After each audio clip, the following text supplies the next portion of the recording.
Good day, everyone! Our topic for today is all about contemporary Philippine music and traditional composers. But before we proceed, we will having a game, and this game called Song Tanong. The mechanics of the game is you will simply guess the title of the song. So are you ready? So this is the first song.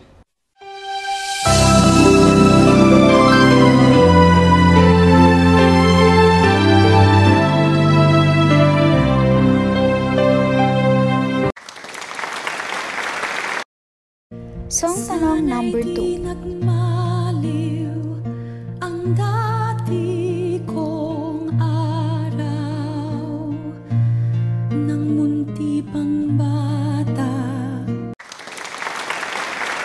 And the last one is Nung ako'y natutong umawi, bawat sandali aking pilit mabatid. Ang himig na may tuturing atin, mapupuri pagkat bukod tangi.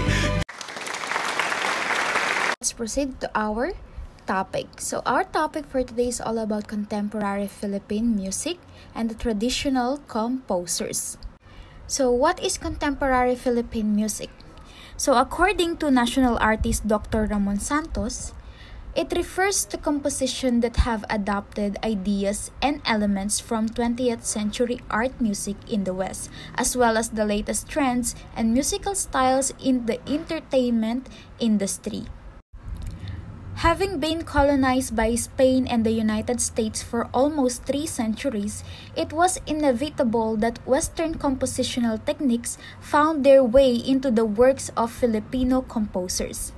However, many 20th century Filipino composers have managed to retain traditional elements and integrated them with Western techniques.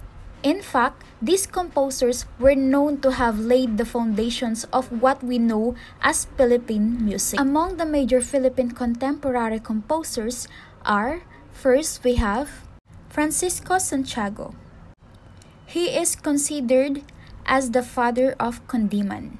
When we say Kundiman, it is the classical form of Filipino love song.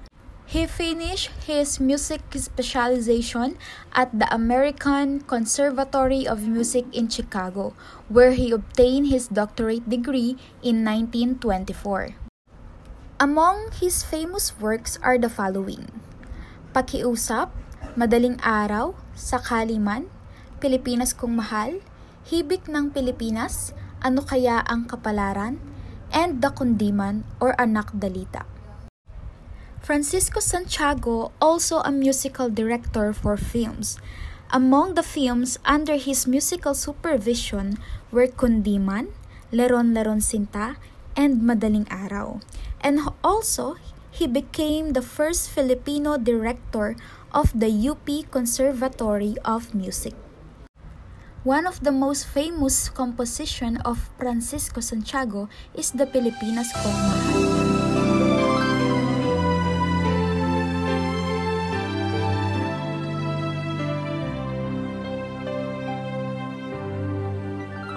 Ang bayan ko'y tanging ikaw, Pilipinas kong mahal, ang puso ko at buhay man sa iyo'y ibibigay. Tungkulin kong nagampanan na lagi kang paglingkuran. Ang laya mo'y babantayan, Pilipinas kong mahal. Next, we have Nicanor Abelardo. He studied music at the Chicago Music College and was influenced by the musical styles of the Serialist, Second Venice School, and post-Romantic European composers. Nicanor Abelardo, together with Francisco Santiago, elevated the status of the Kundiman into an art song status, equivalent to that of the German Lied, the French chanson, and the Italian aria. His best-known compositions include the following: Mutya ng Pasig, Bituing marikit, kundi man ng luha, nasaan ka irog, ikaw rin, pahimakas, kung hindi man, cavatina for violin and piano. One of the best-known composition of Nicanor Abelardo is Bituing Marikit.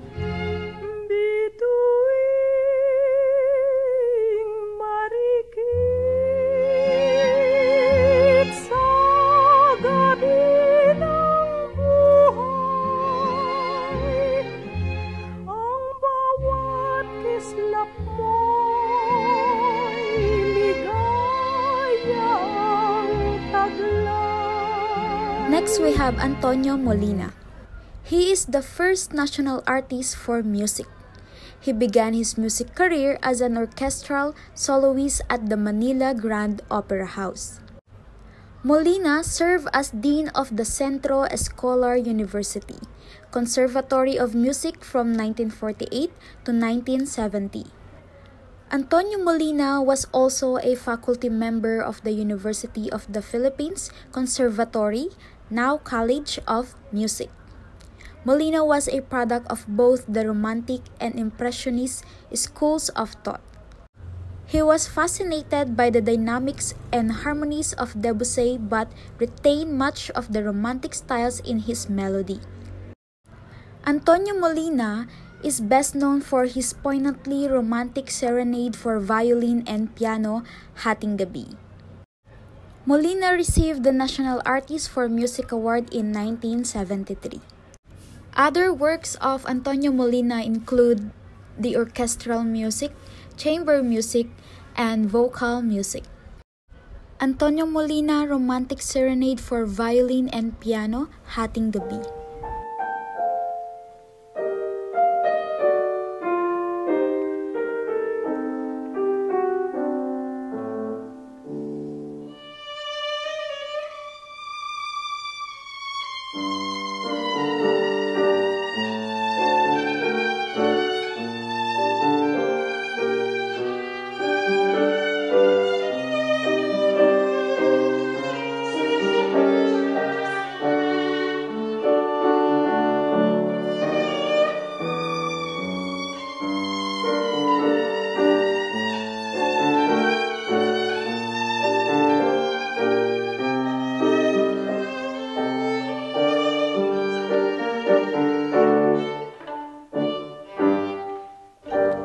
Next, we have Lucio San Pedro.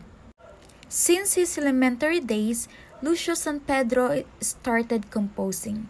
He studied the banjo, which inspired him to become a serious musician. He later pursued his music degree at the University of the Philippines and at the Juilliard School in New York, USA.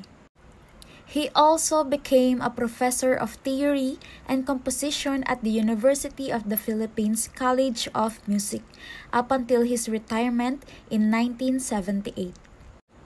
San Pedro is known as a romantic nationalist. He incorporated Philippine folk elements in his compositions with Western forms and harmony. He composed Sa Ugoy ng Duyan together with his friend Levi Salerio as the lyricist.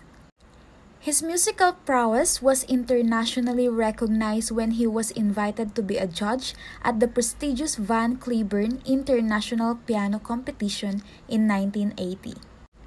Lucio San Pedro was declared National Artist for Music in 1991. One of the most best composition of Lucio San Pedro is Sa Ugoy ng Duyan.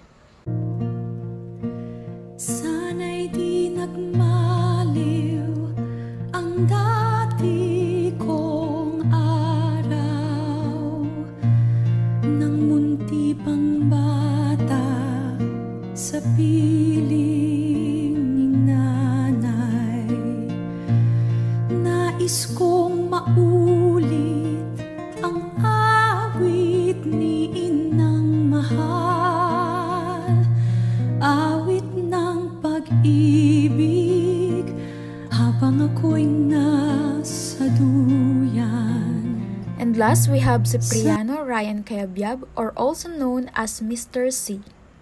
Ryan Cayabyab is a popular contemporary composer who also has classical compositions to his credit, such as Misa and Misa 2000, 4 poems for soprano and piano, and Te Deum. Among his numerous compositions are the award-winning Kay Ganda ng Ating Musika, Paraiso, as well as the modern Zarzuela, Alikabok, and the musical Lorenzo based on the life of Saint Lorenzo Ruiz.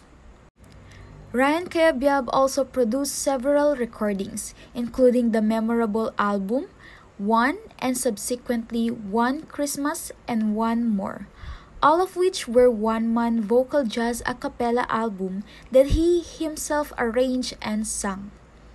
He obtained his Bachelor of Music degree at the University of the Philippines College of Music in 1983, after which he became a faculty member for composition at the same university. Ryan Cayabyab also served as the executive and artistic director of the San Miguel Foundation for the Performing Arts. He continues to be a sought-after professor or lecturer, musical director, composer, arranger, and conductor in the Philippine concert and recording scenes. He was named National Artist for Music in 2018. One of his best-known composition is Kay Ganda ng Ating Musika. Magmula nung ako'y natutong umawit, naging makulay ang aking munting daigdig. Tila ilog pala ang paghimig, kung malalim damdami pag-ibig, kung umapaw ang kaluluwa tinig, ay sadyang nanginginig. Magmula nung ako'y natutong umawit, bawat sandali aking pilit mabatid, ang himig na may tuturing atin, mapupuri pagkat bukod dangi, di marami ang di magsasabing eto na inyong dinggin. Kay ganda ng ating musika, kay ganda ng ating musika, ito ay atin, sariling atin, at sa habang buhay, awitin natin. Kay ganda ng ating musika. So those are the 20th century Filipino traditional composers.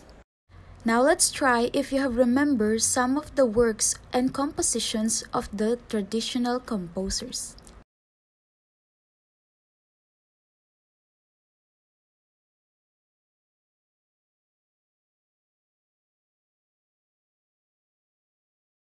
Now let's have an activity. Answer the following by rearranging the jumbled letters.